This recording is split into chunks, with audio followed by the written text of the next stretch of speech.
বেট্টা মাছ কেন মারা যায়? Hello fish keepers, welcome to aquarist Bogura. কেমন আছেন সবাই? আশা করি সকলে ভালো আছেন। আপনাদের মধ্যে যারা বেট্টা মাছ পালন করছেন বা বেট্টা মাছ পালন করতে চান তাদের জন্য এই ভিডিওটি অনেক গুরুত্বপূর্ণ। কেননা আপনাদের মধ্যে অনেকেই জানতে চান যে কী কারণে আপনাদের বেট্টা মাছগুলো মারা যায়। তো আজকের এই ভিডিওতে আমি আপনাদের বলবো যে 10টি কারণে আপনার বেট্টা মাছ মারা যায়।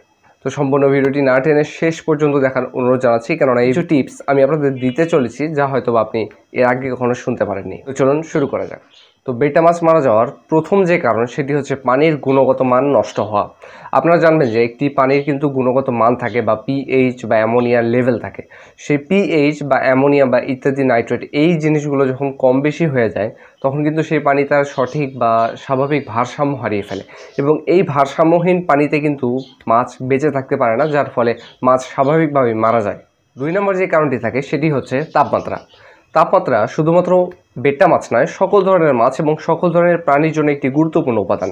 কেননা সঠিক তাপমাত্রায় আপনাদের মাছ বেঁচে থাকতে পারে এবং সঠিক তাপমাত্রার উপর নির্ভর করে আপনাদের মাছের ব্রিডিং রেশিও বা অন্যান্য যে বিষয়গুলো সেগুলো কিন্তু নির্ভর করে।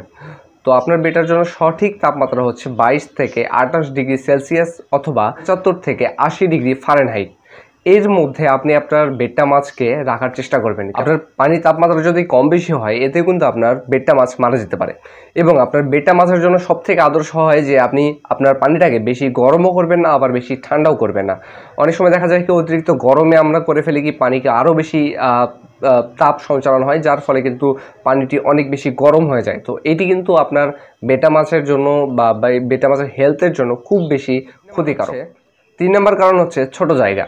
আপনাদের মধ্যে অনেকেই আছেন যারা আপনাদের যে ফিশগুলো আছে বেট্টা মাছগুলো সেগুলোকে একটু ছোট জায়গায় রাখেন। দেখুন, বেট্টা মাছ হচ্ছে এমনিতেই কিন্তু শান্তিপ্রিয় একটা প্রাণী। তো শান্তিপ্রিয় প্রাণীর জন্য অবশ্যই বড় জায়গা দরকার। তো আপনাদের মধ্যে অনেকেই ছোট জায়গা লাইক বোল ট্যাঙ্ক বা ছোট স্কোয়ার সাইজের ট্যাঙ্ক অথবা আপনারা ওয়ান টাইম কাপ হচ্ছে 5 লিটারের বা 1 গ্যালনের একটা বোতল কেটে রাখা। তো এই জিনিসগুলো থেকে একদমই বিরত থাকুন, কেননা ছোট জায়গায় কিন্তু মাছ তার সঠিক মুভমেন্ট করতে পারে না, যার ফলে কিন্তু মাছ খুবই একটুখানি সমস্যা হলেই কিন্তু মাছ মারা যায়। তো এইটি কিন্তু অবশ্যই আপনারা পরিহার করার চেষ্টা করবেন। নাম্বার 4, সেটি হচ্ছে মাছের অবস্থান। আপনাদের মধ্যে অনেকে আপনাদের মাছকে এমন একটি জায়গায় রাখেন যেখানে আসলে মাছের হিডেন প্লেস বা লুকোনোর মতো কোনো প্লেস নেই, লুকোতেই পারবে না। সেখানে তো হচ্ছে মাছের বেঁচে থাকা বা সার্ভাইভ করা এটা কিন্তু অনেক বেশি টাফ হয়ে যায়। কেননা মাছের যে কোনো মাছের বেঁচে থাকার জন্য বা জীবন ধারণের জন্য তার অবশ্যই একটু লুকোনোর জায়গা বা একটা সেফ প্লেস দরকার যেখানে সে রেস্ট নিতে পারে। তো আপনার মাছকে এমন পরিবেশ দেওয়া যেখানে সে নিজেকে নিরাপদ মনে করছে, এই জন্য আপনারা চাইলে বেশি করে প্ল্যান দিতে পারেন এবং যেই ট্যাঙ্কে বা যেই পাত্রে যেখানে কোনো ধরনের প্ল্যান্ট বা গাছ নেই অ্যাকোরিয়ামের, তো সেখানে একদমই বেটা রাখা থেকে আর কি বিরত থাকুন, কেননা এর ফলেও কিন্তু আপনার বেটা মারাও যেতে পারে। নাম্বার 5, কম খাবার। আপনাদের মধ্যে অনেকে আপনার বেট্টা মাছকে যে একটু কম খাবার দেন এটি কিন্তু একদমই করা যাবে না, কেননা বেট্টা মাছের যখন আপনি কম খাবার দেবেন এর ফলে মাছের যে স্বাভাবিক যে প্রতিদিনের যে যেটুকু চাহিদা মতো বা ঘাটতি পুড়িয়ে নেওয়া সেটা কিন্তু আর কি হতে পারে না, যার ফলে কিন্তু আপনার মাছ ধীরে ধীরে একসময় মৃত্যু ঝুঁকিতে পড়তে পারে। নাম্বার 6, বেশি খাবার। আপনাদের মধ্যে যারা নতুন আছেন তারা অনেকেই জানে না যে আপনাদের মাছকে কতটুকু পরিমাণে খাবার দিতে হবে, যার ফলে অনেক সময় হয় কি আপনারা বেশি খাবার দিয়ে ফেলেন। তো বেশি খাবার দেওয়া এটা একদমই মাছের পক্ষে বা মাছের স্বাস্থ্যের জন্য একদমই ক্ষতিকর।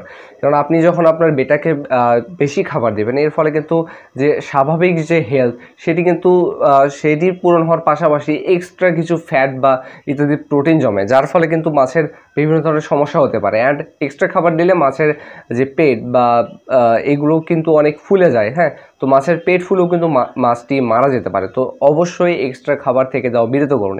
এখন এক্সট্রা খাবার বা হচ্ছে কম খাবার এটা flake food, frozen food, pellet food বা স্পিরুলিনা, লাইভ ফুড ইত্যাদি সব ধরনের ফুডই হতে পারে। তো যে কোনো ফুডই কম দেওয়া ঠিক না, আবার বেশি দেওয়াও ঠিক না।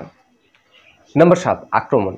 আপনাদের মধ্যে আপনাদের বেট্টা মাছকে অনেকে এমন জায়গায় রেখে দেন যেখানে অনেক বেশি পরিমাণে মাছ আছে, লাইক গোল্ডফিশ, কমেট, কৈকার বা আরও হার্মফুল কিছু মাছ। তো যেগুলো কিন্তু আপনার বেটাকে ক্ষতি করতে পারে বা আপনার বেটাকে আক্রমণ করে বসতে পারে, যার ফলে আপনার যে স্বাভাবিক যে বেটা সেই বেটা কিন্তু মারা যেতে পারে।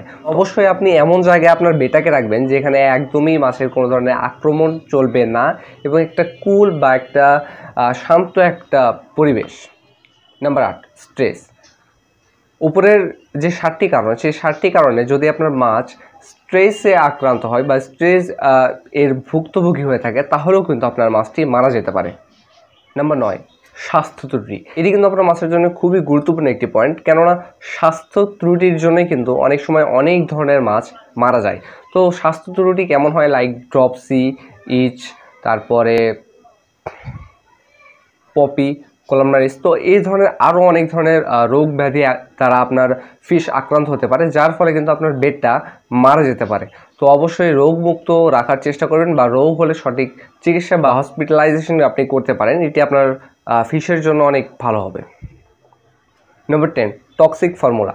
আপনাদের মধ্যে অনেকেই আছেন যারা হচ্ছে শীতকালে বা গরমকালে বিভিন্ন ধরনের পেট্রোলিয়াম জেল, লোশন, মেরিল, ভ্যাসলিন ইত্যাদি ইউজ করেন, যেগুলো একদমই টক্সিক, অর্থাৎ আপনার ফিশের জন্য একদমই টক্সিক। তো এই টক্সিক জিনিসগুলো যখন আপনি আপনার শরীরে বা আপনার হাতে ব্যবহার করেন, তারপর সেগুলোকে যখন আপনি আপনার ফিশ ট্যাঙ্কে কোনো না কোনোভাবে আপনার শরীরকে নিমজ্জিত করেন, তখন দেখা যায় যে আপনাদের যে টক্সিক ফর্মুলার কারণে আপনাদের মাছ মারা যায়। এবং এটি কিন্তু সবথেকে একটি বড় কারণ আমি